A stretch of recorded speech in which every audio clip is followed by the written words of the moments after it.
Hello, heat transfer class. Thank you for bearing with me today while I'm absent. But we must continue, the show must go on, and so our 29th meeting for the semester, we're looking at internal flow convection. Last week we discussed the physics involved in terms of global conservation of energy that still has to hold for flow through internal pipes and tubes. And we looked at cases where we know the external heat flux to be constant or where we know the external temperature to be constant. And both of those things change the physics of the fluid. You had 3 homework problems, which you've already been working on those, right? You've worked through them symbolically to solve. And now the point is trying to determine what the correct convection coefficient is. So the focus of today's lecture are the convection correlations for internal flow, which to use and how to use them. Okay, so beginning with the outline that I've supplied here, the first thing we have to consider, of course, is the flow geometry. We've looked at external, which is chapter 7, where the boundary layers can grow and grow and grow, and internal flow, where the boundary layers eventually coalesce or meet. So the first thing you want to consider is the flow geometry. The second thing you want to consider are the fluid properties. You want to find the properties at the appropriate reference temperature. Now, part of this depends on which correlation you're using, so there's a little bit of a chicken and egg problem. But we'll just go over the different types we've seen so far.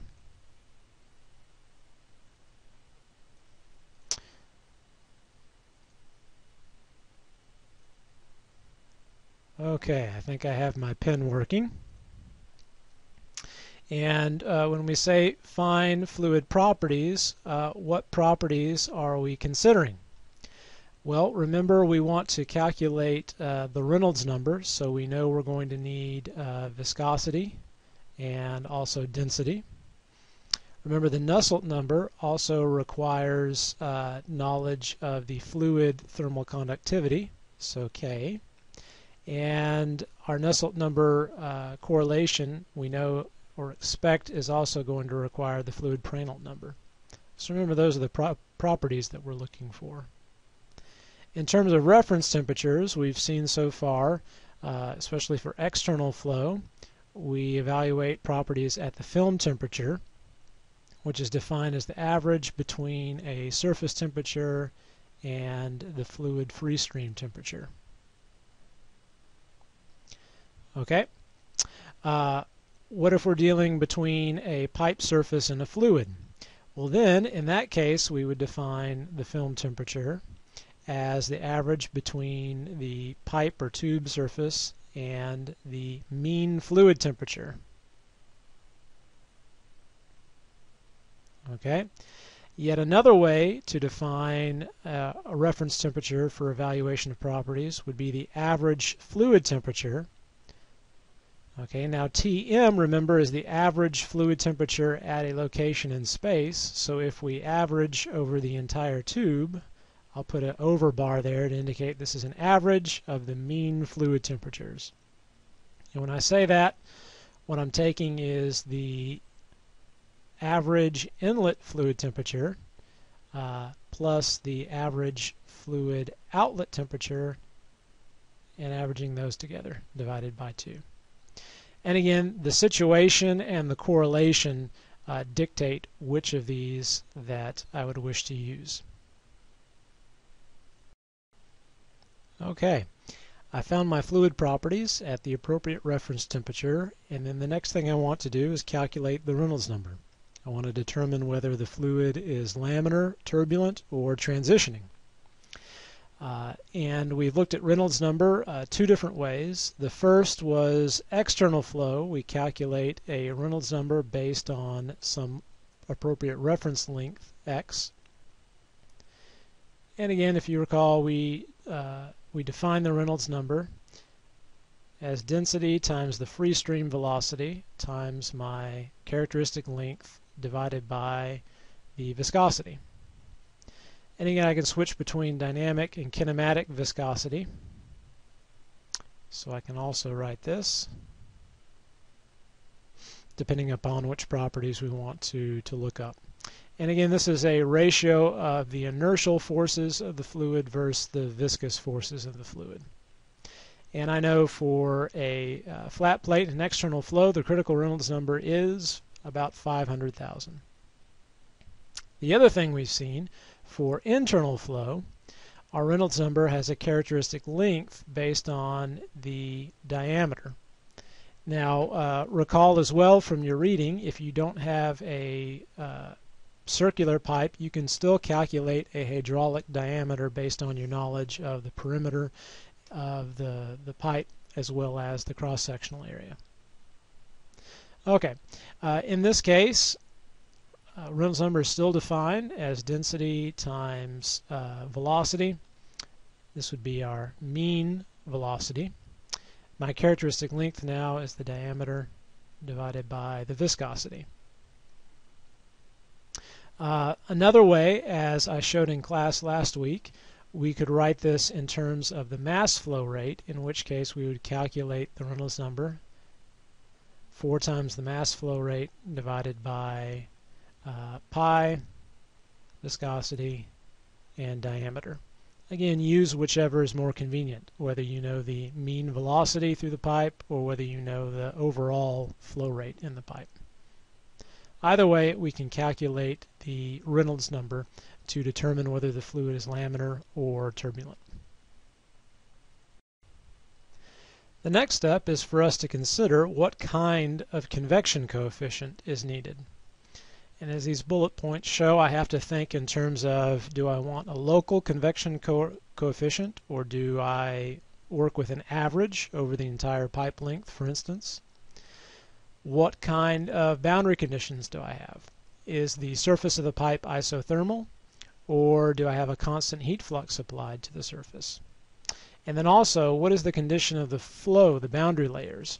Are the boundary layers still developing in the pipe, or have they coalesced, and do I have fully developed flow?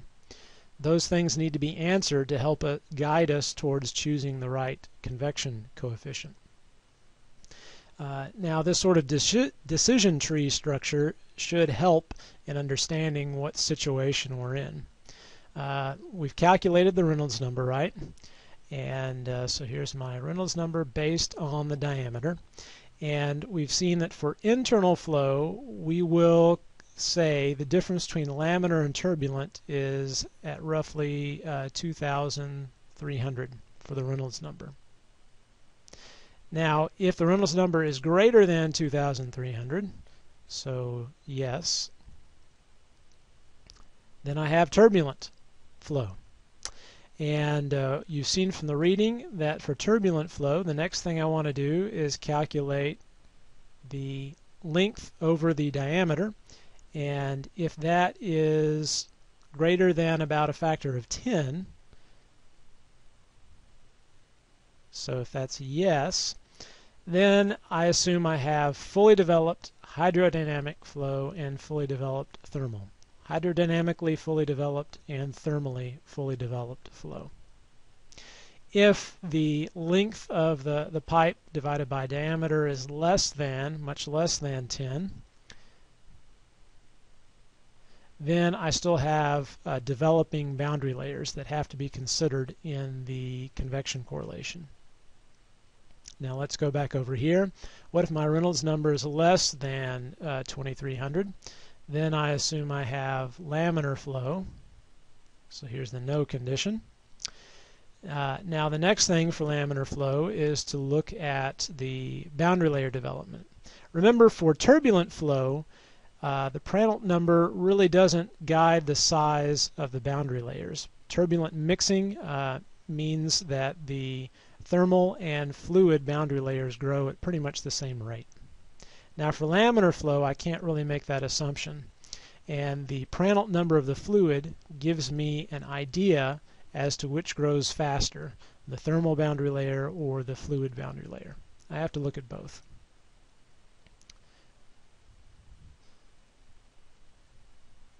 Okay, so first I will check the hydrodynamic or fluid boundary layer.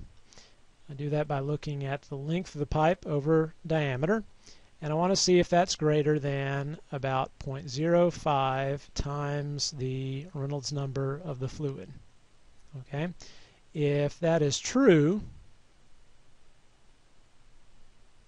then my fluid is hydrodynamically fully developed.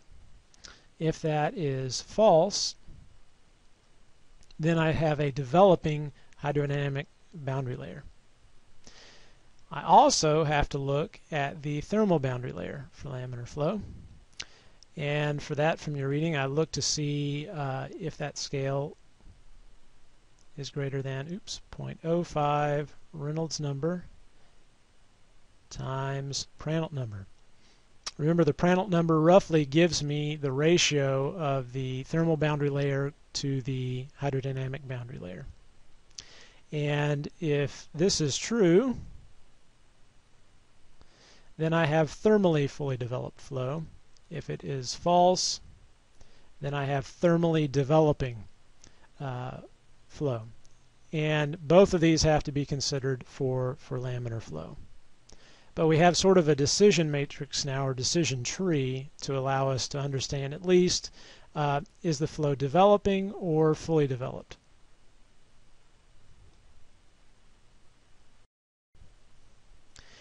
Now at this point, we are able to select the appropriate convection correlation. From your reading, section 8.4 discusses convection correlations for laminar flow, and section 8.5 discusses convection correlations for turbulent flow. Remember, just like chapter 7, the end of the chapter, table 8.4, has a nice summary of the most common correlations. And this is for flow in a circular tube. Note the two endnotes, and those are going to be pretty important as well. I just wanted to walk through this with you. If we look, we start off with conditions of laminar, laminar, laminar, laminar, laminar.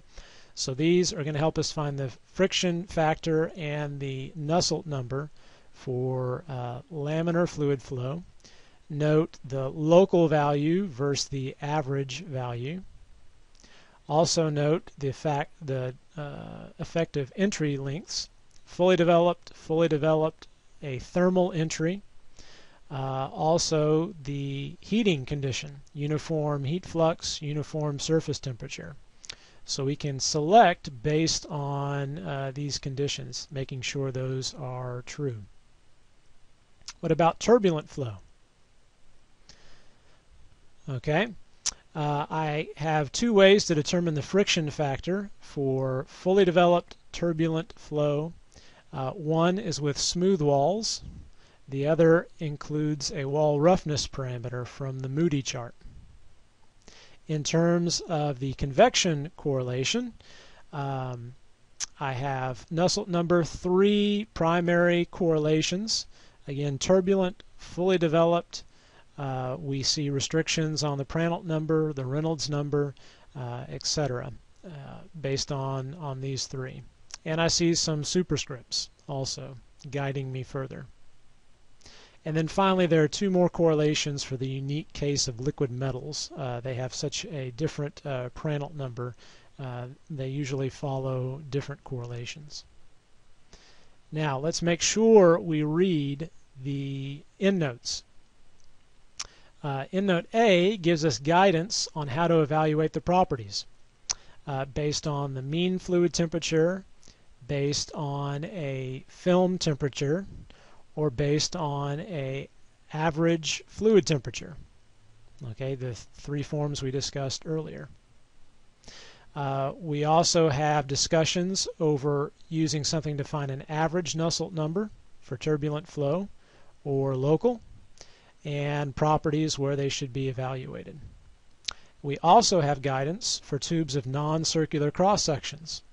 In this case, the Reynolds number is using a hydraulic diameter. That hydraulic diameter you saw from the reading is equal to 4 times the cross-sectional area of the pipe divided by its perimeter. And everything else can be used as before. And we remember on all of these are rough correlations, and we would expect between plus and minus 10, 25% uncertainty on the convection correlation, depending upon the correlations that we are using. Okay, let's put this into practice. We're going to look at the two examples we've been developing for constant surface heat flux and for constant surface temperature. First, we'll go back to our example of constant surface heat flux, and I'm calling this take number 3. It's the third time we've looked at this problem. We have water flowing through a Teflon tube. The tube is 3 millimeters in thickness.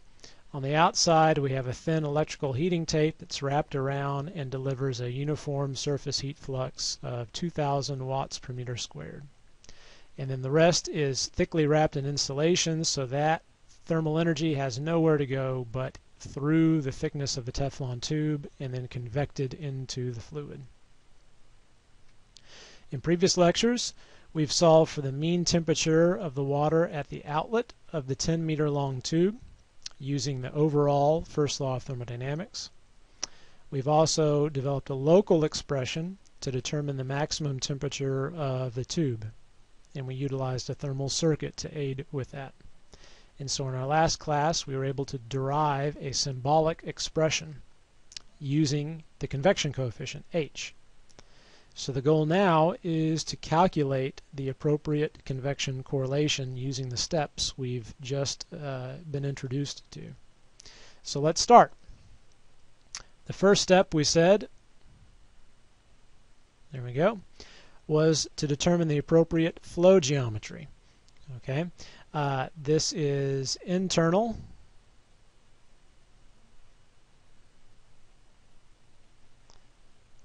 pipe flow. So we know we're in Chapter 8.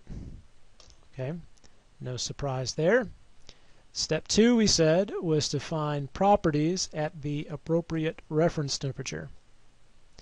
Now again, this is sort of a chicken and the egg type problem. What I did, and I'll scroll up here, I believe this will let me. I'll find out after my calculation, and I would guess that this is turbulent. Okay, and indeed it is. I have 3 correlations for turbulent flow, and you see the superscript C, which says as a first approximation, average Nusselt number. They can be used to find the average Nusselt number. The properties should then be evaluated at the average of the mean temperature. So there is the appropriate relationship I want to use for evaluating my fluid properties. And then I have to go back and check and make sure that that assumption was correct. So that is what I will do. Okay. So my average mean fluid temperature is going to equal TMI plus TMO, the average inlet and fluid outlet temperatures, divided by 2. And from previous calculations, well, I'm giving my inlet fluid temperature is 290 Kelvin, and if I solve part A, I see that my outlet temperature is 291.5 Kelvin. Okay, this will be a very small difference, so I'll just say it is approximately 290 Kelvin, and that saves me from having to do unnecessary interpolations in the properties. So I will go to the appropriate table in my textbook, in this case table A6. Remember, I'm dealing with water, and the water is at 290 Kelvin, I just determined. Okay, so I'm able to see my specific volume of the fluid is about 1.001 times 10 to the negative 3, and that's volume per mass. I'm able to find viscosity of the fluid. That's 1080 times 10 to the negative 6 Newton second per meter squared. I need the thermal conductivity of my fluid, which is 0.598 watts per meter Kelvin. And I also need my Prandtl number. Oh, come here.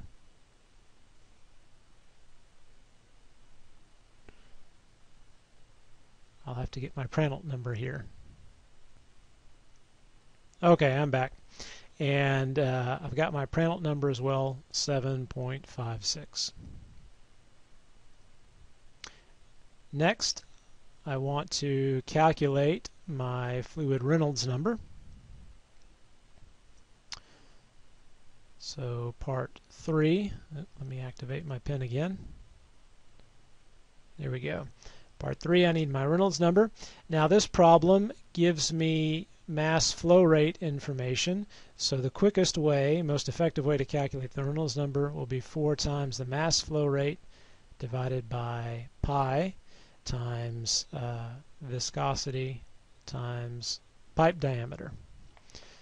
Okay, so I have 4 times 0.2 kilograms per second divided by pi.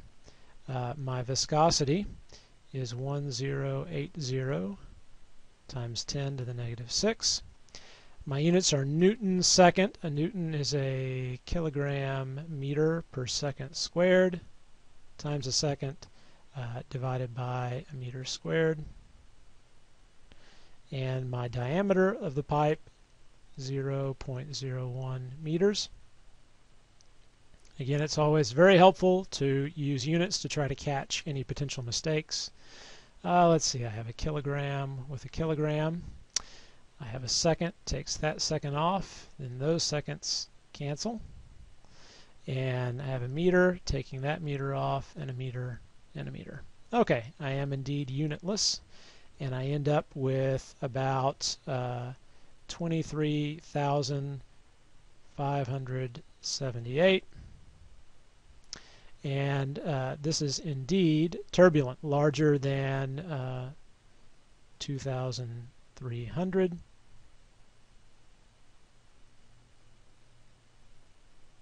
So I am most definitely in the turbulent flow regime. Okay, the next thing, determine which convection correlation I'm going to need, what kind. So I want to look at whether I'm hydrodynamically and thermally fully developed or not. Turbulent flow, I do one check, that's length over the diameter, and I have a 10-meter pipe. My diameter is 10 millimeters, and so I see this is equal to 1,000. Okay, so then I can make the decision based on that I have hydrodynamically fully developed and thermally fully developed flow. And then that tells me that my convection correlation is going to be constant. Okay, now step 5, I want to determine the appropriate correlation to use. Again, I will scroll up.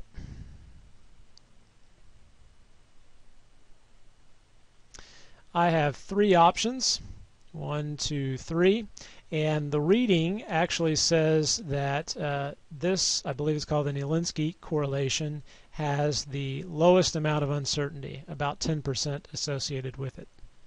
I fall within the comments or restrictions given for it, so I'm going to use this one, which means I need the friction factor first. So I can determine my friction factor, assuming a smooth wall. Then I can use that with a Nilinsky correlation to find a first estimate of an average convection coefficient.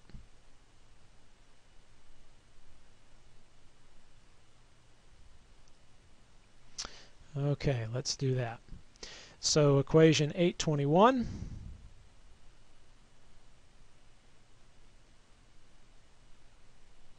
I believe it's 821. Let me make sure. Don't want to lead you astray. Yep, 821.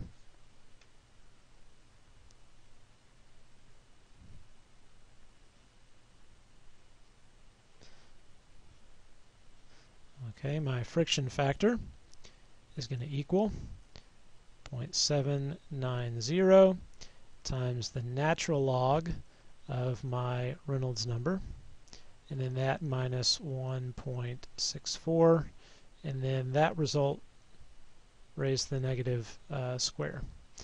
I carry out that calculation and I end up with 0.025085. Again, remember I'm assuming that I've got a smooth pipe wall with this correlation. And then if I do that, I can use equation 862. My average Nusselt number, again the correlation comments tell me that as a first approximation I can use the local Nusselt number calculation. That's going to be the friction factor divided by 8 multiplied by the Reynolds number minus 1000 times the Prandtl number, and then that divided by 1 plus 12.7 times friction factor divided by 8. Take the square root of that, and then multiply that by the Prandtl number raised to the 2/3 power minus 1. I carry out that calculation and I end up with 176.75. Okay, and then finally I can calculate my convection correlation, and that is going to be the Nusselt number times my fluid thermal conductivity divided by the diameter of the pipe. And calculating that, I end up with about 10,569.7 watts per meter squared Kelvin. And I remember that this is plus or minus about 10% according to the information I was given. So really reporting it to these many significant figures is not that useful. I could say something like, I don't know, 10,600 or even 11,000 watts per meter squared Kelvin. That would probably be a little bit more reasonable. Okay, then we could take this convection correlation and substitute it into the symbolic expression that we found in the previous class to find finally the maximum temperature of the pipe.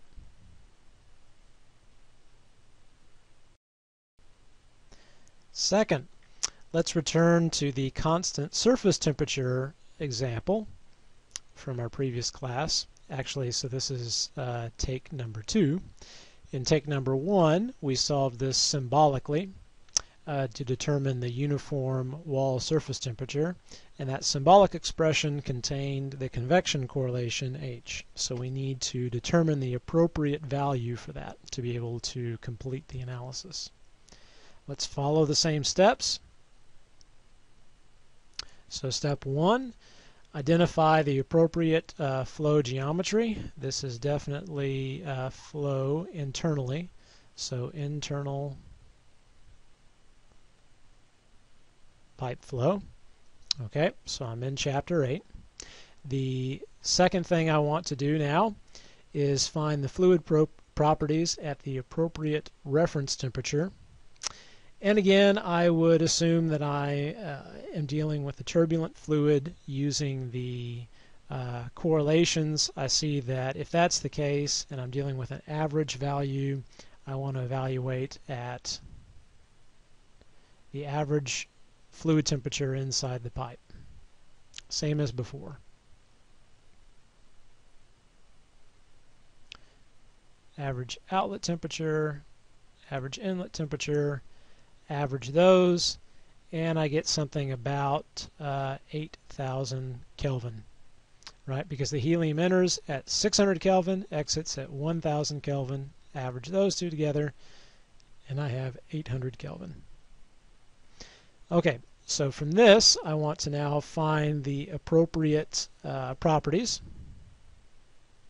I believe that's table A4 for helium. And that's at 8,000 Kelvin and 1 atmosphere, I can find my density, which is 0.06272 kilograms per meter cubed. I can find my specific heat of the fluid, 5,193. That's joules per kilogram Kelvin. I can find my thermal conductivity of the fluid, the helium. That's 0.304 watts per meter Kelvin. I can find my viscosity of the helium. That's going to be 382 times 10 to the negative 7, and that's Newton seconds per meter squared. I can also calculate my Prandtl number of the fluid, and that's about 0.654. Okay.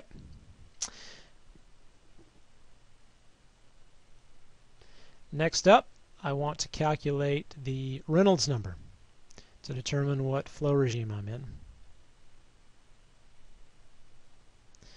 So Reynolds number, again, I'm working with knowledge of the flow rate, so the quickest way to calculate that would be 4 times the mass flow rate divided by pi d mu.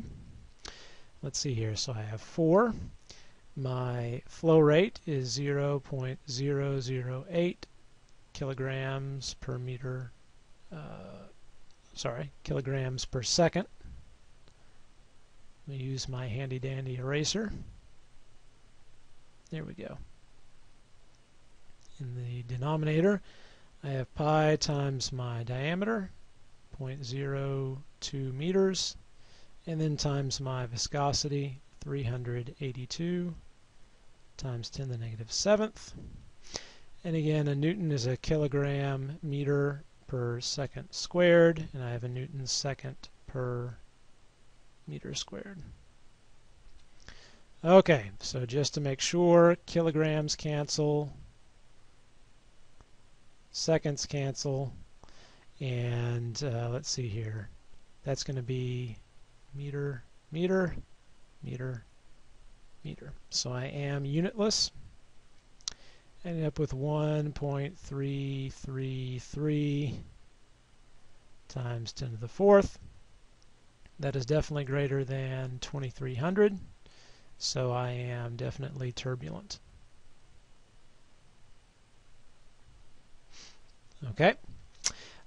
Since I know I am turbulent now, I can move on to step 4, which is determining what kind of convection coefficient I'm going to need. For this, I definitely want an average. Okay, so I want an average convection coefficient because it's asking me for the uniform tube wall surface temperature overall.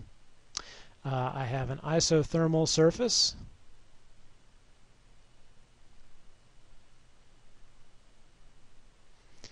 And am I developing or fully developed?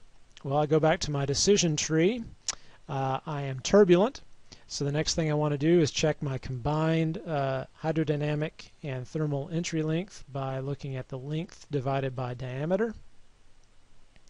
That's 780 millimeters divided by my diameter of 20 millimeters. That comes out to be 39, which is greater than 10.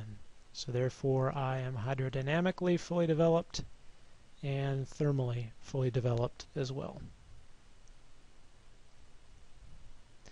My last step now is going to be to calculate my appropriate convection coefficient using a correlation. Now let's scroll back up to the table. Okay. As long as I'm meeting these conditions, turbulent flow, fully developed flow, and within a range of Prandtl numbers and Reynolds numbers, I can choose between these 3 correlations. Now we just saw earlier that the Nielinski correlation has the lowest uncertainty. I can still, for rough calculations use the other two as well. I believe this is called the Colburn correlation, so why don't I use it this time. Note that the Prandtl number exponent is a variable. So if the fluid is being heated, if the surface temperature of the pipe is greater than the fluid temperature, then the exponent is 0.4. Otherwise, if the fluid is being cooled, then the exponent is 0.3.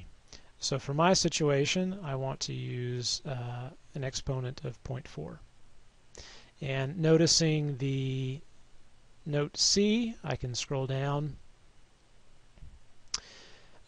Note that as a first approximation, these equations can be used to evaluate the average Nusselt number, which is what I need over the entire tube length. If I do so, the properties should be evaluated at the mean fluid temperature. So I was right to assume at the beginning to find my properties at the mean fluid temperature. Okay, let's return and use this for the calculation.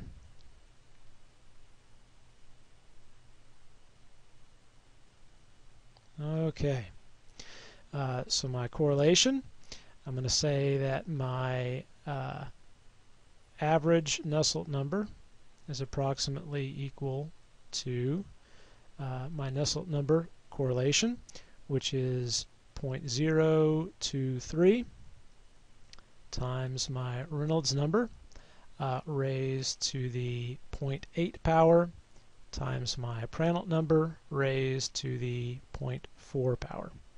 And then I need to use this in my calculation.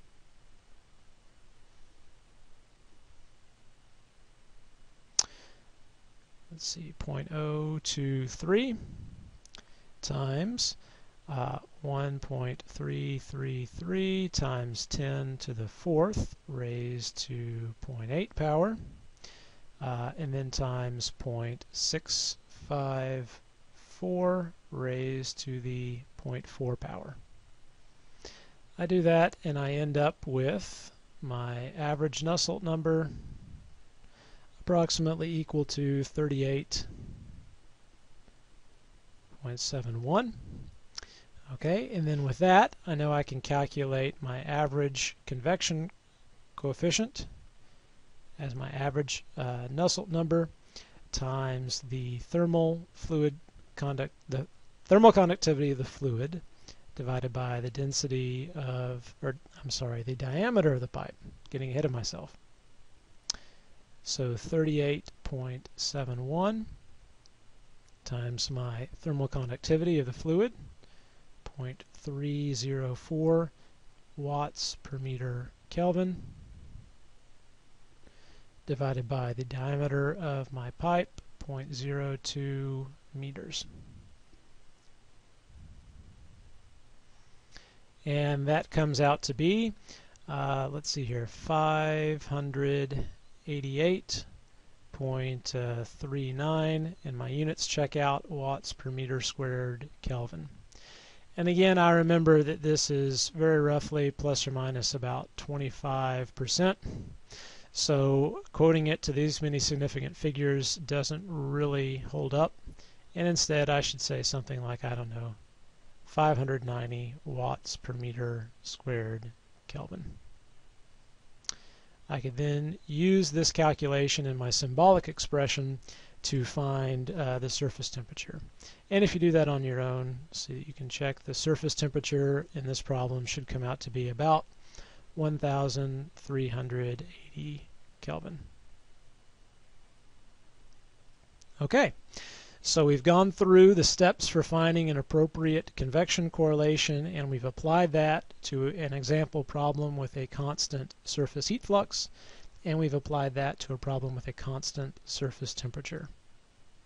The goal is that now you should be able to go back to your 3 homework problems that are already symbolically solved, and now determine the appropriate convection correlation and plug and chug from that point to calculate the numerical answer.